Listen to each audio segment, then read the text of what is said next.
consequences obvious. The man behind the mic done lost his consciousness. Like where the fuck my conscience went? What happened to my godliness? A product of my environment filled with broken promises. I admire your confidence, but where's your fucking common sense? Going against the kid is like going at your own esophagus. My mind is predominantly filled with thoughts that's ominous. I break you down and spread you throughout the 7 continents. You can keep it moderate. I'm young, fly, and flashy. On that phone guy, get dumb, I and smash beats. And this is the realest shit you ever heard. White boy ballin' on these bitches like a Larry Bird. Call y'all.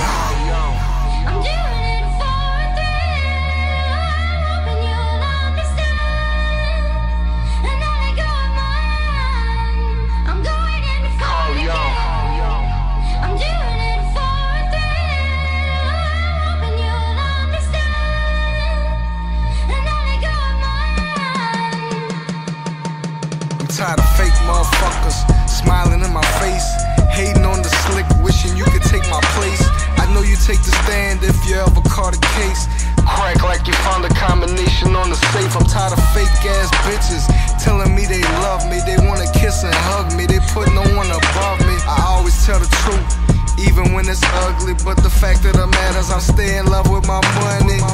And my girl don't see me the same. Sometimes I wish that we could see the same. Mad cause I'm dealing, fuck around and go broke trying to make a living, so I make